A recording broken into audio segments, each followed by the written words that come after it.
Shalom. Have you ever wondered, why exactly did Jesus die on the cross at Passover? Or what was really going on when John the Baptist was out there in the Jordan River? Perhaps you're wondering, why are we blowing a ram's horn at the Feast of Trumpets? Or why do we have certain times of year that we have to count? And what exactly does it mean when the Bible says the first month or the fifth month or the seventh month? There's so many questions that we don't know. But if you come and join us for our conference, we're going to be able to discover a lot of these answers. Hope to see you there. Shalom, everyone.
지난 한 주간 이스라엘과 중동 소식입니다. 9월 25일 이스라엘이 러시아와의 전쟁 중 부상을 당한 우크라이나 군인을 치료하기로 했다고 발표했습니다. 주 우크라이나 이스라엘 대사는 이날 이스라엘이 전쟁 중 중상을 입은 우크라이나 군인 20명을 치료할 것이라는 글을 트위터에 올렸습니다. 이스라엘은 시리아 내 군사적 이해관계 등으로 러시아의 우크라이나 침공에 대해 조심스러운 태도를 유지해왔는데요. 이스라엘이 러시아군에 의해 부상한 우크라이나 병사를 자국에서 치료하는 것은 이번이 처음입니다. 9월 26일 이스라엘이 서안지구 헤브론 검문소에 인공지능 로봇 기관총을 설치해 사고 우려와 인권 침해 논란이 일고 있습니다. 헤브론은 약 20만 명의 팔레스타인인과 800명의 이스라엘인이 거주하는 도시로 양측 주민 간 충동이 잦은 곳입니다. 일각에서는 기관총에 아직 실탄은 장전하지 않았지만 이스라엘이 빈번한 팔레스타인발 시위를 진압하기 위해 이 총을 설치한 것으로 보인다고 말하고 있습니다. 이번 설치에 대해 헤브론에서 활동하는 인권운동가는 이스라엘 당국은 수백 명이 지나다니는 혼잡한 곳에 이 총을 설치했다며 사소한 기술적 오류로 많은 이가 생명을 잃을 수도 있다고 규탄했습니다. 9월 27일 이스라엘 전기항공기 스타트업이 세계 최초로 순수 전기동력 여객기의 첫 비행에 성공해 관심이 쏠리고 있습니다. 순수 전기동력 여객기인 앨리스는 9인승으로 이날 상공에서 8분간 비행한 뒤 안전하게 착륙했는데요. 해당 스타트업은 앨리스가 30분 충전으로 1시간 동안 815km 비행할 수 있고 최고 속도는 시속 약 462km라고 발표했습니다. 회사의 CEO인 그레고리 데이비스는 1950년대 이후 처음으로 항공기의 동력원이 바뀐 역사적인 순간이라고 감격을 전했습니다. 9월 30일 이스라엘군은 이제 서안지구의 미승인 정착촌이 국방부와 이스라엘군의 보호를 받을 수 있게 됐다고 전했습니다. 정착민 단체는 이 지역에 사는 이스라엘인도 다른 시민과 같이 안전을 보장받을 수 있게 됐다며 이러한 결정을 환영하고 나섰습니다. 이번 발표로 약 70곳의 정착촌과 2만 5천 명의 거주민이 국가의 정식 보호를 받을 수 있게 됐지만 좌파 정치인과 단체들은 불법 정착지는 보호가 아닌 철거 대상이라며 새 정책을 규탄했습니다. 이스라엘 내 테러가 급증하면서 민간인의 총기 소지 합법화 논쟁이 재점화되고 있습니다. 이스라엘에서는 총기 허가증이 있어야지만 합법적으로 총기 소지가 가능한데요. 2020년 한 해 동안 신규로 발급된 총기 면허가 8,983건인데 반해 최근 급증한 테러로 인해 지난 3월에만 허가증 신청이 14,000여 건에 육박한 것으로 알려졌습니다. 민간인 총기 소지를 대폭 허용해 일상적인 대테러 활동을 해야 한다는 의견과 무장한 민간인이 늘어나는 것은 해결책이 아니라 위험 요소의 증가일 뿐이라는 의견이 팽팽히 맞서고 있습니다. 이스라엘은 미국과 마찬가지로 이 민간인들도 허가증만 있으면 무기를 소지할 수 있도록 그렇게 법이 돼 있는데, 그런데 최근 들어서 이 팔레스타인발 테러가 많이 일어나니까 총기 소지를 원하는 이스라엘의 유대인 민간인들이 계속 늘어나고 있다, 이런 얘기인데, 그러다 보니까 이게 너무 이 총기가 소유되는 게 이스라엘 안에서 너무 남발되는 게 아닌가, 이렇게 또 이 무기 소지에 대한 찬반 논쟁이 이스라엘 안에서 많이 일어나는 것 같아요. 무기 소지를 찬성하는 자 그리고 반대하는 자 각각 어떤 주장들입니까? 예, 일단 이제 기초 통계부터 말씀드리자면은 최근에 이제 말씀하신 것처럼 테러 폭증으로 인해서 이제 2022년 작년 한 해 이제 총기 면허 발급 건수가 이제 8,983건에 불과했는데요. 지난 3월 한 달에만 그 총기 허가증 신청자가 14,000여 건으로 증가했다고 합니다. 한 달 사이에? 예, 한 달. 딱 한 달인데, 이게 뭐냐면 이제 이런 정서적 배경이 있죠. 물론 테러도 있지만은 아랍 시민들은 전혀 경찰을 두려워하지 않는다. 그리고 군대는 억지력을 상실했다고 일반 이제 국민들은 평가하고 있죠. 그래서 이제 이런 총기 소지 급증으로 이제 연결되고 이게 자연스럽게 이제 찬반 논쟁으로 비화되고 있는데요. 그러면 이제 찬성론은 뭐냐? 그럼 지난번 테러 사태에서 우리가 볼 수 있듯이 이스라엘 번화가인 디젠코프에서 이제 총기 난사 사건이 있었지 않습니까? 한마디로 뭐냐면 민간인에 대한 테러는 이제 전후방이 없어요. 전선이 있고 이게 있으면 대응이 되는데 일상적 삶 안으로 이제 테러가 들어왔다는 것이죠. 옹호론자들은 민간인 테러범과 마주할 가능성이 경찰관보다 훨씬 높다. 그러니까 이런 또 재밌는 표를 얘기하는 게, 늑대는 절대 목동, 이제 경찰을 공격하지 않는다. 오로지 선량한 양만, 민간인만 공격한다는 그런 밈도 있습니다. 이스라엘 현지에서는. 그런 이제 그 경찰력의 한계를 지적하면서 이제 출동 대기 시간에 이제 테러로 무방비로 노출되고 있지 않습니까? 아무리 빨라도 5분, 10분 걸리는데 5분, 10분 동안 이제 민간인이 스스로 해결을 해야 돼요. 그게 자유권에 관한 문제인데, 그래서 훈련된 총기 소지자는 훌륭한 대테러 초동 대처 능력자다라고 행사하고 있습니다. 그럼 반대론자의 주장은 뭡니까? 그 반대론자들은 이제 무장한 민간인의 증가는 위험 요소이지 문제 해결이 아니다라고 주장을 해요. 왜냐하면은 민간인이 테러를 제압한 경우는 극히 드물다라고 이 반대론자들은 그런 통계를 또 제시하고 있거든요. 그러니까 오히려 총기 소지로 인해서 다양한 총기 사고, 부수되는 총기 사고가 일어난다. 그리고 여기 약간 페미니스트 단체, 약간 정치 성향적 왼쪽 단체랑 연관된 그 반대론자들은 여성이 총기 소지 증가의 가장 큰 피해자다. 왜냐하면 총기로 이제 뭐 남자친구나 뭐 이런 가정폭력이나 이런 거에서 이제 총기로 이제 여성들을 위협할 수 있다라고 주장하고 있습니다. 뭐 다 장단점이 있겠죠. 예. 이스라엘에서 민간인이 총기를 소지하려면 어떤 자격 조건이 갖춰져야 되는 겁니까? 이스라엘은 이제 미국과 달리 미국은 이제 헌법 안에 이제 기본권에 보장돼 있거든요. 그 수정헌법 2조 안에 있는데 이스라엘은 기본권 보장은 아니지만 이제 관련 유관 법이 있습니다. 그러면 총기를 합법적으로 소지하기 위해서는 정신감정 진단서, 사격훈련, 안전교육 등에 대한 그 구성 요건을 이제 만족시켜야 총기 허가증이 나옵니다. 그러니까 이른바 절제된 총기 소지 문화를 좀 강조하는 그 법체계 안에 들어가 있습니다. 민간인들이 무기를 원하는 것은 우리 안전은 우리가 그냥 맡자, 경찰이나 군인들한테 맡기는 것보다도 이런 생각인 것 같은데, 이스라엘의 경찰들의 이 테러 대응 능력이 아마 이 형편없다 뭐 이런 것 때문에 아마 요즘 최근 들어서 이 도마에 오르고 있는 것 같아요. 이스라엘의 경찰들, 군인들의 테러 대응 능력 어떻습니까 지금? 경찰 대응력이 이제 형편없다라기보다는 이제 일단 범죄 총량이 너무 많아요. 그 정서의 문제죠. 아랍인들이 이제 경찰 무시하고 막 해도 뭐 지난번에 우리가 언급했지만 좌편향된 사법부가 이제 훈방망이 판결을 하니까 이제 해도 되나 보다 하는 거죠. 그러니까 이거는 경찰력 대응의 문제라기보다는 이제 정책의 문제죠. 공안 정책, 그 팔레스타인 정책, 대표적 큰 정책적 얼개가 문제라는 거죠. 대표적으로 그 이국가 해법이나 팔레스타인 어떻게 우리가 떼안을 것이냐. 거기에 대한 이제 여론을 보면은 이제 공존할 수 없다가 한 69%가 나와요. 아랍계 시민과 이스라엘 시민이니까 그런 사회 정서적인 문제들을 해결을 해야지 이게 되지 경찰력으로 강화시킨다고 뭐 이게 폴리스테이트 막 경찰 국가로 만들 수는 없지 않습니까? 그런데 그럼 그 빈 공간을 이제 합법적 소지자로 이제 커버하자라는 게 이번 논쟁의 핵심인 것 같습니다. 그래도 전 세계에서 그 총기 사고가 민간인들에 의한 총기 사고가 가장 적은 나라가 이스라엘 아닙니까? 예, 그렇다고 통계적으로 그렇게 나와 있습니다. 그런데 또 제가 이제 그 이스라엘 가서 그 공중 화장실에 가면요. 남자끼리 이제 쭉 서서 이제 볼일을 보지 않습니까?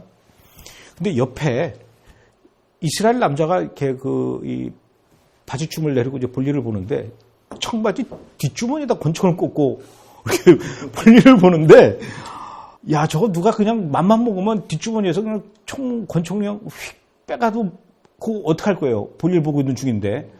그런 걱정도 들고 심지어는 어떤 사람은 또 이렇게 볼일 보다가 뒷주머니에 꽂았던 권총이 뚝 떨어진 적도 있어요. 그런 거 보면 또 너무 총기를 그냥 함부로 다루는 게 아닌가 또 이런 걱정도 들긴 하는데 워낙 뭐 사건 사고가 많은 나라다 보니까 총기를 안 갖고 다니면 불안하니까 뭐 그럴 수도 있겠지만 많아도 탈이고 없어도 문제가 되고 좀 이스라엘의 어떤 이 총기에 관한 그 지혜가 좀 필요할 것 같아요.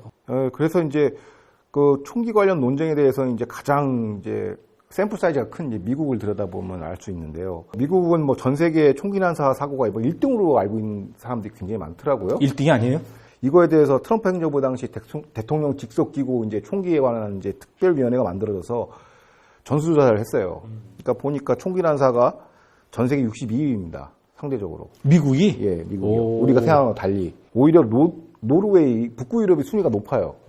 거기도 총기 난사 사건이 많은가 봐요. 그러니까 그러면서 그 존 로트라는 그 경제학자가 이제 이 전수조사 데이터를 다 분석을 했습니다. 근데 얻은 결론이 뭐냐? 총기가 합법적 소지가 많은 국가나 지역일수록 이제 범죄율이 낮다라는 거예요. 그 이른바 이제 실제로 실험을 했어요. 플로리다주의 컨시어 캐리라고 총을 이제 은밀하게 이제 파지하는 그 라이센스를 해보니 범죄율이 떨어졌다라는 거예요. 그럼 무슨 얘기냐? 누가 총을 갖고 있는지 모르니까 함부로 덤빌 수가 없다라는 거예요. 경찰은 우리가 조심하면 되지만 그 범죄자들이 건프리 존이라고 총이 없는 지역, 그러니까 학교 이런 데 오히려 더 그러니까 억지력의 문제라는 거죠. 그러니까 컨시어 캐리가 되면서 특히 여성들도 총이 갖고 갑자기 이제 뽑아올 수 있기 때문에 함부로 이제 범죄를 못 저지른다라는 얘기가 이제 미국의 통계로 이제 밝혀졌어요. 그러니까 어찌 보면 이제 총기 관한 논쟁은 이미 끝났다라고 보는 게 이제 전문가들의 의견입니다. 미국 사람들이 이렇게 예를 들어서 지나가다 이렇게 부딪히게 되면은 죄송합니다, 미안합니다, excuse me 하고 지나가는 게 우리나라 같았으면 이 양반이 눈을 똑바로 그런 식으로 했다가는 그렇죠. 조용히 그냥 총 뽑으니까. 예. 그래서 이제 총 뽑기 전에 싹 웃으면서 이렇게 겸손하게 예의 있게 한다. 우리는 총이 없으니까 그냥 조금만 뭐 해도 그냥 파바박 하고 붙고. 예. 그러니까 그 말씀이 맞는 게 일본도 이게 친절하잖아요. 예전에 칼 뽑는 그 문화가 있어가지고 손을 이렇게 보여줘야 된다고 하더라고요. 그래서 이제 서로 인사 깍듯이 하고, 그러니까 무기가 많을수록 이제 사회가 절제된 사회로 간다, 뭐 이런 그런 풍문도 있습니다. 좀 거칠고 파바박 부딪히더라도 총 없는 우리나라가 좋을 것 같아요. 거기 이제 익숙하니까 우리. 괜히 막 보복 운전했다가 차 앞에 쓴 다음에 갑자기 트렁크에서 파이프 꺼내고 요즘 좀 우리 한국 사람들 너무 무섭긴 하지만 예. 그래도 총기 없는 세상이 좋죠. 예.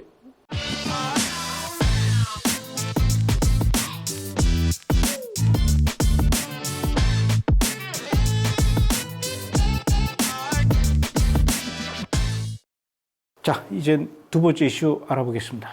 이스라엘 인구의 다수를 점하는 MZ세대 가운데 개혁 유대교로 회심하는 개종자들이 증가하고 있습니다. 개혁 유대교로의 신규 개종 등록은 연평균 200에서 220건에 머무른 데 반해 작년에는 270건으로 급증했고 올해는 300여 건을 상회할 것으로 전망됐는데요. 지난해 개혁 유대교파로 개종해도 시민권을 자동 취득할 수 있다는 대법원 판결로 인해 비유대계 혼인하에 출생한 미성년자의 개혁 유대교파 등록자가 증가한 것으로 나타났습니다. 한편 이러한 이스라엘의 국내 상황과는 달리 해외 디아스포라 MZ세대들은 유대 정통성에 대해 심각한 정체성 혼란을 겪고 있는 것으로 드러났습니다. 디아스포라 MZ세대 1,800명을 대상으로 벌인 조사에 따르면 53%만이 모국 이스라엘과 결속되어 있다고 응답했습니다. 결속력이 없다고 응답한 원인에는 이스라엘 국가 정책에 대한 이견도 있었지만 정서적 유대 관계가 있어도 반이스라엘 정서로 인해 유대 정체성을 숨기는 것이라고 응답했습니다. 이스라엘의 젊은이들이 유대교로 개종을 많이 하고 있다는 소식이 있는데 좀 의외입니다. 어느 정도 늘어나고 있습니까? 여기서 유대교라고 하면 이제 우리가 일반적으로 하는 이제 오르토닥스 정통파 유대교가 아니라 리폼드 주데이즘, 그러니까 개혁 유대교예요. 그러니까 아무래도 좀 약간 세속화 좀 돼 있는 거죠. 근데 개혁 유대교 회심 개종 인구수가 급증하고 있다고 지금 언론 보도에서 나왔는데 그간 연평균 200에서 220건 정도의 신규 회심자 등록이 발생했는데 작년 한 해에만 270명으로 급증했고요. 올해 전망치를 한 300여 건으로 보고 있습니다. 그럼 거의 뭐 한 3분의 1 정도가 늘어난 셈이네요. 그러니까 속도는 좀 빠르게 늘어나고 있습니다. 유대교로 개종한다라는 것은 아무래도 이제 종교적 그 율법 속에서 살겠다라는 것을 의미하는 것인데, 물론 이제 오스독스 주의시는 아니겠지만 그래도 이 머리에 키파 쓰고 이 정도는 하거든요. 또 안식일을 철저하게 지킨다든가 또 코셔 정결법에 따라서 음식을 골라서 먹는다든가 이 정도는 하는데, 아무래도 세속적인 삶을 살던 이 젊은이들이 종교적 이 율법 속에서 살게 되는 유대교로 개종하게 되면 불편한 게 많아질 텐데, 이스라엘에서 이렇게 젊은이들이 유대교로 개종을 하는 이유가 이스라엘 시민권 획득과도 관련이 있습니까? 지난해 이게 어떤 일이 있었냐면 비정통 유대 교파로 개종해도 이른바 리폼 주데이즘으로 개종을 해도 시민권을 자동 취득할 수 있다는 유권 해석 대법원 판결이 나왔습니다. 그동안은 이제 종교법상 시민권 취득 요건에는 모계가 유대인이어야 되거든요, 어머니가. 그리고 세속법 시민권 신청 자격 요건에는 직계 좀비속 중에 할아버지가 유대인이어야 이제 그 행정 절차를 이제 진행시킬 수 있거든요. 그리고 오르토닥스 주데이즘 같은 경우는 자동 취득이 가능해요.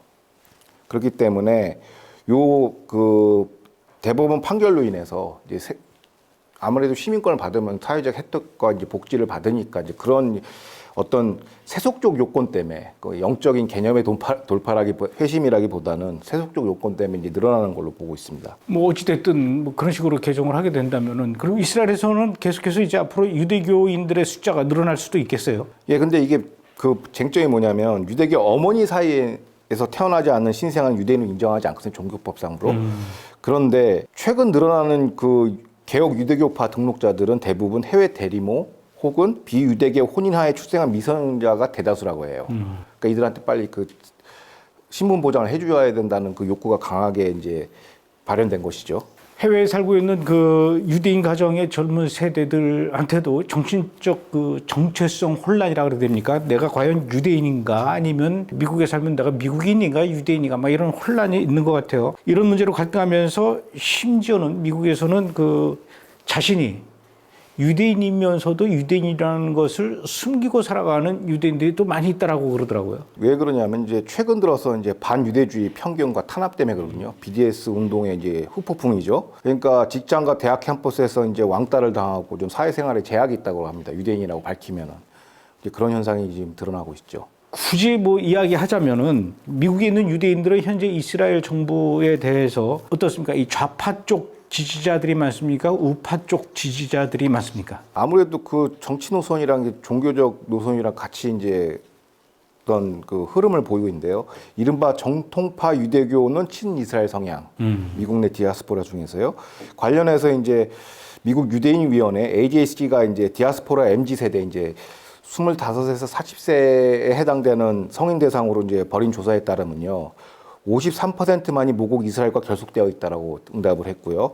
그럼 나머지 40%가 이제 반대하거나 혹은 숨기는다는 응답층인데 대부분 이들이 소위 얘기하는 이제 세속적 유대인이라고 보죠. 그래서 이제 좌우랑 이념적으로 약간 좀 비슷하게 갈린다 하고 또 26%의 그 MZ 세대는 미국 현지 적응 및 관계성 유지를 위해서 이스라엘과 거리두기에 또 찬성하고 있다고 얘기하고 있고요. 한편 또 그러면 정통파 유대교도 마찬가지로 청년들이 이제 이스라엘과 강한 유대감을 유지하고 있으면서도 사회적 배척 때문에 현지 교우 관계가 깨졌다라고 응답한 세대가 28%입니다.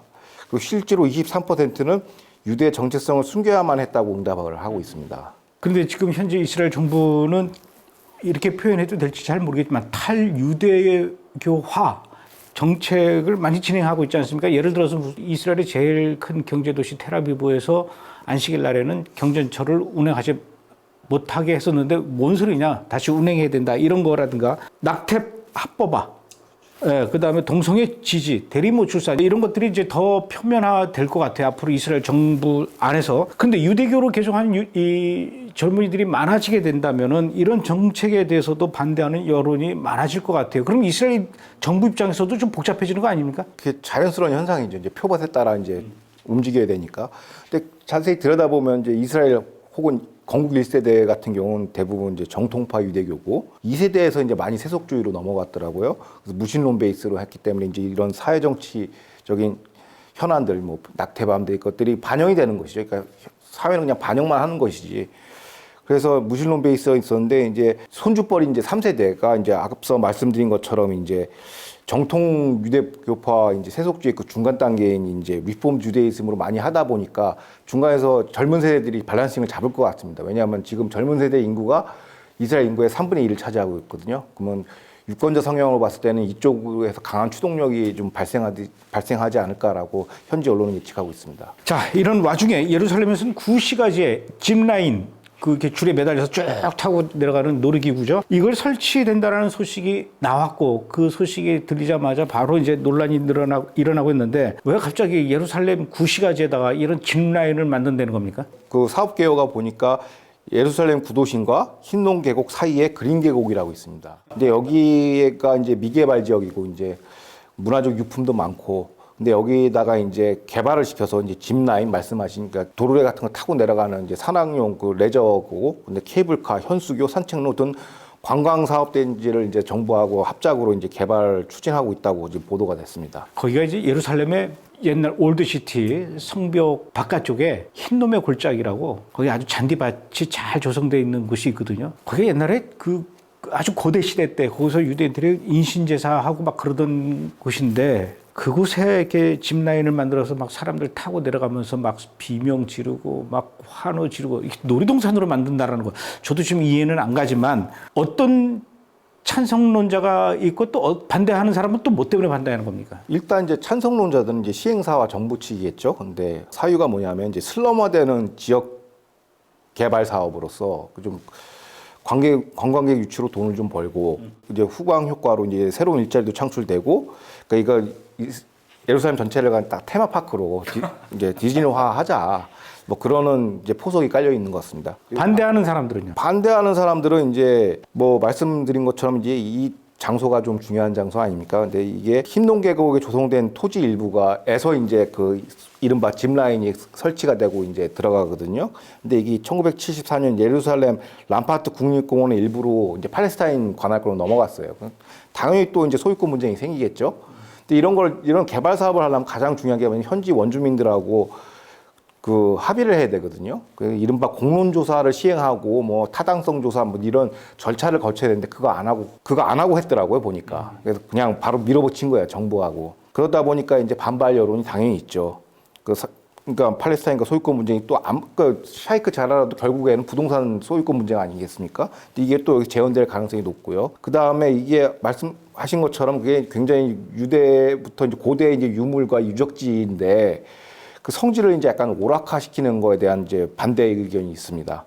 그리고 또 이팔 갈등에 또 새로운 또 플래시 포인트가 되는 게 아니냐라는 우려도 있고요. 그 흰놈의 골짜기 건너편에서 보면은 예루살렘의 시온산이 보이고 또 시온산 바로 옆에 성전산이 보이고 성전산 또 뒤에 올리브산. 그러니까 이 세 개의 중요한 산이 동시에 조망할 수 있는 데가 바로 이 계곡 건너편이거든요. 그래서 거기에 전 세계에서 온 이스라엘과 예루살렘을 위해서 기도하는 사람들이 모여서 기도하는 기도집들이 많이 있어요.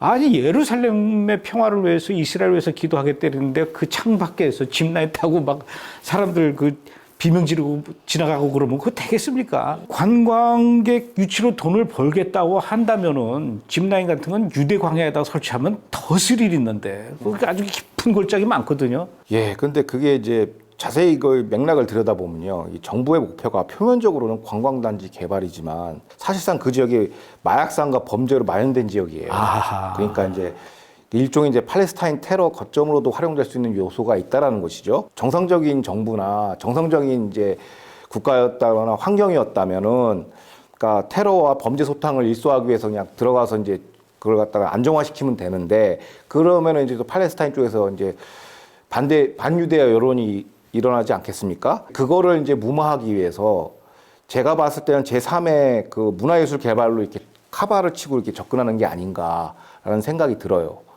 그게 왜냐하면 과거 미국 뉴욕의 그 범죄 소굴 했던 뒷골목도 그냥 경찰에 가서 이제 치안 정리하면 되는데 그러면 또 여론이 안 좋아지니까 그 일대를 이제 소거리로 만들었어요. 그 일종의 문화예술 구역으로 만들어서 도시재생에 성공한 사례로도 꼽히고 있습니다. 그 아마 거기서 아이디어를 따오지 않았나 저 개인적으로는 생각하고 있습니다. 그래도 짚라인은 좀 아닌 것 같아요. 예.